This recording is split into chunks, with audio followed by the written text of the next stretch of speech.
Now it is official. FAYE is on a hot seat as Ousmane Sonko this Tuesday has now been officially voted as the president of Senegalese House of Assembly or Parliament, and he was voted 132 as compared to 133. One person did not vote, and not because the person never wanted to vote. It is because the person was absent, and so it was an absent vote. You can now see that Senegal politics is going to play, and the days ahead is pregnant in Senegal because the house, the branch that has the power, it is a legislative branch that has a power to control. And what is the policies, or what policies are FAYE going to advance before the parliament? Because the parliament can decide whether your bill pass or your bill doesn't pass. And Senegal recently cancelled its Senate. So the House of Senate cannot help because it's not existing. And he will need to create the House of Senate. If he has to create the House of Senate, it still has to pass before the Parliament. And the Parliament needs to approve the creation of the House of Senate. So FAYE shot himself on the leg because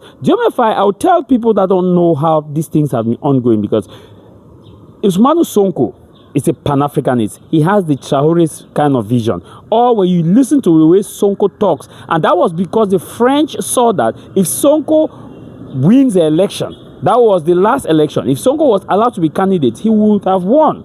And because he wins, he will push an anti or a pro-Senegalese agenda, because the French consider a pro-African agenda to them as an anti-French agenda. Because when they see a leader saying that we want to control our resources, we don't want direct influence, we want full control, yes, we will partner with you, but on our terms, on the terms that will be mutually beneficial. They now say it is anti-French sentiment. It's not anti-French sentiment, and that is what the media has been selling. That when you see an African leader say, no, I don't want extraction of my resources to be given to France for free, I want fair trade with France, they say, oh, anti-French sentiment is going in Africa. No anti-French sentiment is going in Africa. No Senegalese hate a Frenchman. No Cameroonian hate a Frenchman. No Burkinabe hate a Frenchman. What they hate is the policies that are being brought forward by these leaders. So what is happening currently right now, FAYE is on a hot seat. And what options does he have? FAYE, option number one,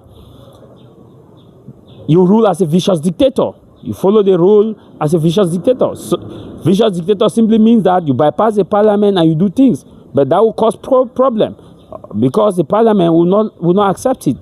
You still under constitutional rule. Second, dissolve the parliament and rule as a vicious dictator.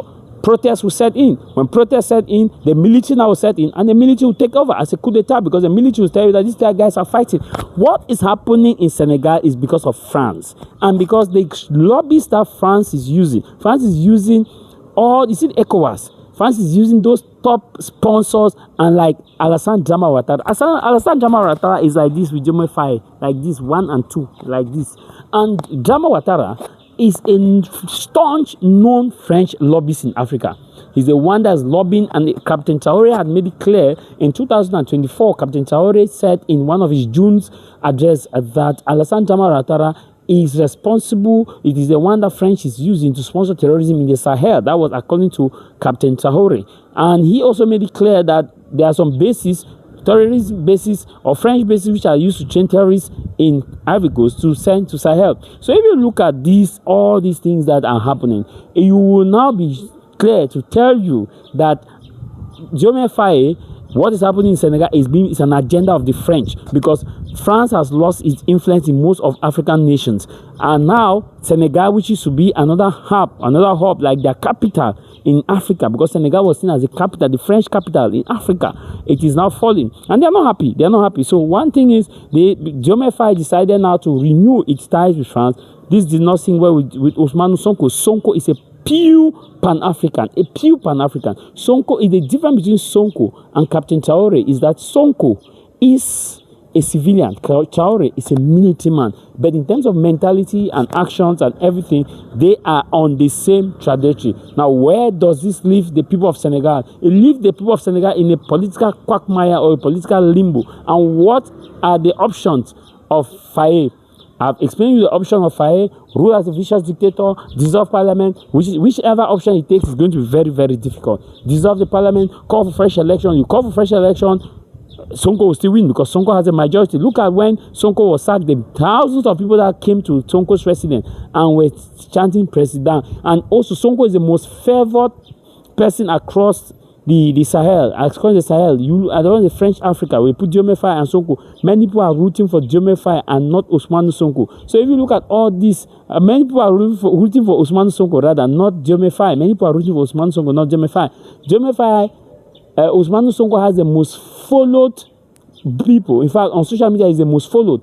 Not even the president has 1.5 million people. Not even the president of Cameroon has 1.5 million people. Cameroon has 30-something million people. Senegal has only 60 million people. So you see, that tells you a lot. If you look at public opinion in Senegal, they don't consider Diomaye Faye. So Diomaye Faye don't have option. Now, what is the options for Ousmane Sonko? Option number one, now we have come in, pass a legislature that will remove and grant you immunity and cancel that prison sentence that was given to you. The next thing is you move for an impeachment. Move an impeachment, because in politics they don't forgive. You move for an impeachment. Once the impeachment, you call for fresh election. When you call for fresh election, you solidify your base and put laws that will benefit you, benefit your party and your interests of your party. Then you move on.